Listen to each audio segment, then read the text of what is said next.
ஸ்ரீ வைஷ்ணவம், ஸ்ரீ வைஷ்ணவர்கள் அப்படின்னா தென்னிந்தியாவில் இருக்கும் இரு பிரிவினராக ஐயங்கார் அப்படின்னு சொல்லப்படுகின்ற தென்கலை வடகலை மாத்திரம் இல்லை, இந்த பாரத தேசத்துல எந்த சம்பிரதாயத்தை பின்பற்றினாலும் அவர்கள் அனைவருமே ஸ்ரீ வைஷ்ணவர்கள் அப்படின்னு நம்ம கொள்ள வேண்டும். எம்பெருமானார் தரிசனம் என்றே இதற்கு நம்பெருமாள் பேரிட்டு நாட்டி வைத்தார் அப்படின்றது மணவாள மாமுனிகளுடைய வாக்கு. நாராயணன், வாசுதேவன், விஷ்ணு அப்படின்ற பெயர்களுடைய தெய்வமே பரமபுருஷன், ஜெகத்காரணன், ஜெகத் ரக்ஷகன் அப்படின்னு நித்திய நிர்தோஷமான பிரமாணமான வேதங்கள் அனைத்தும் சொல்றது. ரிக், யஜுர், சாம, அதர்வண வேதங்கள். இது மாத்திரமில்லை, ஒரு அத்வைத்திகளாக இருக்கட்டும், வசிஷ்டாத்வைத்திகளாக இருக்கட்டும், துவைத்த மத சம்பிரதாயத்தை பின்பற்றுவர்களாக இருக்கட்டும், நிம்பால்கர், சைத்தன்ய மகாபிரபு, இந்த சம்பிரதாயத்தை பின்பற்றுவர்கள் அனைத்து உலகத்தினரும் ஸ்ரீ வைஷ்ணவர்களே. வணங்கும் சமயம் பல பல என்றபடி உலகில் மதபேதத்தால் பல பிரிவினைகள் இருந்தாலும் அத்தனை பேரும் ஸ்ரீ வைஷ்ணவர்கள் தான். நாராயணனே ஒத்தாரும் மிக்காரும் இல்லாத ஒரே பரம்பொருளாக கொண்டாடும் ஒரு மதம் ஸ்ரீ வைஷ்ணவம். நாராயணன் ஸ்ரீ என்ற பெரிய பிராட்டியுடன் எப்பொழுதும் பிரியாமல் சேர்ந்தே இருப்பதால் இது ஸ்ரீ வைஷ்ணவம். ஒரு யஜ்யமாக இருக்கட்டும், எந்த ஒரு யஜ்யமாக இருக்கட்டும், யாகமாக இருக்கட்டும், ஆரம்பிக்கும் போது என்ன சொல்றா? ஹரி ஓம். முடிக்கும் போது ஹரி ஓம். எத்தனையோ தேவதைகள், தேவர்கள்ல முதல்வனானவன் சிவன் நாராயணன். அந்த தேவர்கள்ல கடைசி அப்படின்னா அக்னி.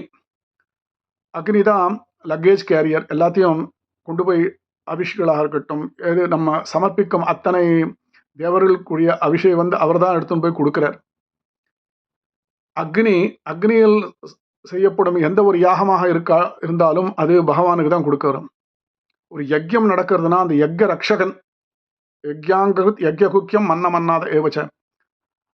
ஒரு யஜ்யத்தை ரட்சிப்பவன் விஷ்ணு.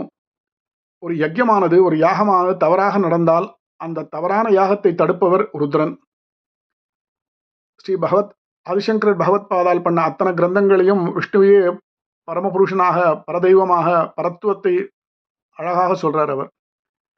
வேதவியாசரும் சத்தியம் சத்தியம் புனசத்தியம் உத்ருத்திய புஜமுச்சதே வேதாசாஸ்திரம் பரம் நாஸ்தி நதைவம் கேசவாத்பரம். வேதத்தை விட உயர்ந்த பிரமாணம் இல்லை, கேசவனை விட மேலான தெய்வம் இல்லை, இது முக்காலும் சத்தியம் அப்படின்னு சொல்றவர் யார் அப்படின்னு பார்த்தாக்கா ரிஷிஷ்டேஷ்டரான வேதவியாசர். அறியாதன அறிவித்த அத்தா அப்படின்னு ஆழ்வார் சொல்றார். அறியாதன, தெரியாததை தெரிவிக்கும், அறியாதன அறிவித்த அத்தா. நமக்கு அறிவை உண்டாக்குவது வேதங்கள் மூலமாக. அந்த வேதத்தை பிரமாணமாக ஒப்புக்கொள்பவர்கள் அனைவரும் ஸ்ரீ விஷ்ணுவே நாராயணனே பரதெய்வம் அப்படின்னு தெரியும், அவருடைய பரத்துவத்தை தெரிஞ்சு கொண்டவர்கள். ஈஸ்வரன் நிற்கிற நிலையை சிதசித் விசிஷ் பிரம்மம் அப்படின்னு சொல்லப்படுகிறது. ஆகாசம், தீ, வாயு, நீர், நிலம், பஞ்சபூதங்கள் உண்டாக்குகின்ற சகல பதார்த்தங்களுக்கும் எம்பெருமானே உபாதான காரணமாக இருக்கிறான். உண்டான ஒவ்வொரு பொருளிலும் ஸ்ரீமன் நாராயணன் பகவானானவன் குறைவர வியாபித்துள்ளான். ஜீவராசிகளின் சரீரங்களில் ஒரு ஆத்மா வியாபித்து இது உள்ளது அப்படின்னு சொல்றதுக்கு விஷயமாகிறான். ஜீவராசிகளின் சரீரம், ஆத்மா, இது ரெண்டுத்திலையும் உறைந்து அவைகளை நடத்தி வைக்கிறான். ஜகத் சர்வம் சரீரம் தே. நீராய் நிலனாய் தீராய் காலாய் நெடுவானாய் சீரார் சுடர்கள் இரண்டாய் சிவனானாய் அப்படின்னு ஆழ்வார் சொல்றார். பஞ்சபூதங்கள் என்ன? நீர் முதலான பஞ்சபூதங்கள், சுடர்மயமான சூரிய சந்திரர்கள் என்ன, தெய்வங்கள் என்று கொண்டாடப்படும் பிரம்ம ருத்ரர்கள் என்ன, எல்லாவற்றிலும் அந்தர்யாமியாக உள்ளவன் பகவான் ஸ்ரீமன் நாராயணன். திடவிசும் பெருவழி நீர் நிலம் இசை படற்பொருள் முழுவதுமாய் அவையவை தோறும் உடல்மிசை உயிரெனக் கரந்தெங்கும் பரந்துளன் சுடர்மிகு சுருதிகள் வையுண்ட சுரனே அப்படின்னு ஆழ்வார் சொல்றார். ஆகாசம், தீ, வாயு, நிலம் பஞ்சபூதமாக உண்டாகக்கூடிய சகல பதார்த்தங்களுக்கும் எம்பெருமானை உபாதான காரணமாக இருக்கிறான்.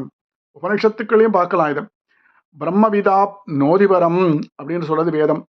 காரணம் துத் ஏயே அப்படின்னு இந்த பிரம்மத்தை அறிந்தவன் மேலான பேற்றை பெறுகிறான்.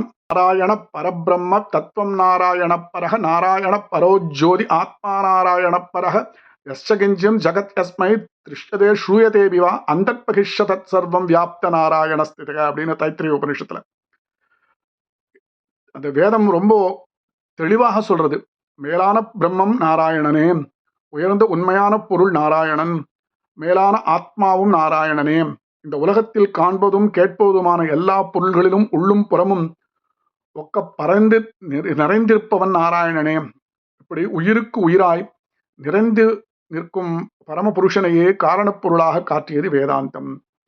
இந்த பரமனை நாராயணன் அப்படின்ற ஒரு பெயரிட்டு அழைத்தது. அது சுந்தரமான இந்த உலகத்தில் காணும் பொருள்கள் அல்லாத அப்ராக்கிருத திருமேனி அவருக்கு. இந்த நாராயணனே நமக்கு உபாசா விஷயமாக அமைய வேண்டும். நாராயணன் அப்படின்ற ஒரு அசாதாரண பெயர் பெற்ற தெய்வமே பரம்பொருள். மோக்ஷம் அப்படின்னு பெரும் பேற்றை அளிக்க வல்ல தெய்வம் இதுவே அப்படின்னு சகல வைதிக மதங்களும் ஒப்புக்கொண்டுள்ளன. தேவர்களுக்கெல்லாம் தலைவன் நாராயணன். அந்த தேவர்களில் கடைசியில் இருக்கிறது அக்னி. இந்த அக்னியில் செய்யப்படும் அத்தனை யஜ்யங்களும் அக்னி கொண்டு போய் சேர்க்கிறார். அது இந்திரனாகட்டும், வருணனாகட்டும், குபேரனாகட்டும். ஆனால் எந்த ஒரு யஜ்யம் செல்லும் போதும் தொடங்கவும் முடிவிலும் ஹரி ஓம் அத்தனை தேவர்களுக்கு கொடுக்கப்பட்டாலும் அந்த தேவர்கள் கிட்டேருந்து பகவான் கிட்ட தான் போய் சேர்றது. அந்த தேவர்களை அந்த மற்ற தெய்வங்களை ஆராதித்தாலும் அது பகவான் நாராயணனே சென்று அடைகிறது. உலகத்தில் உள்ள அனைவரும் ஸ்ரீ வைஷ்ணவர்கள் அப்படின்றதுக்கு பிரமாணங்கள் மிக உள்ளன. வேதங்களாக இருக்கட்டும், உபனிஷத்துக்களாக இருக்கட்டும், பகவத்கீதையாக இருக்கட்டும், எப்பேற்பட்ட ஒரு வியாக்கியானங்களாக இருக்கட்டும், ஆதிசங்கரர் பகவத்பாதால் சேர்ந்த கிரந்தங்களாக இருக்கட்டும், அனைத்திலுமே விஷ்ணுவை பற்றி அவனே பரதெய்வம் அப்படின்னு அறுதியிட்டு சொல்லப்படுகிறது. அத்தனை பேரும் ஸ்ரீ வைஷ்ணவர்களே.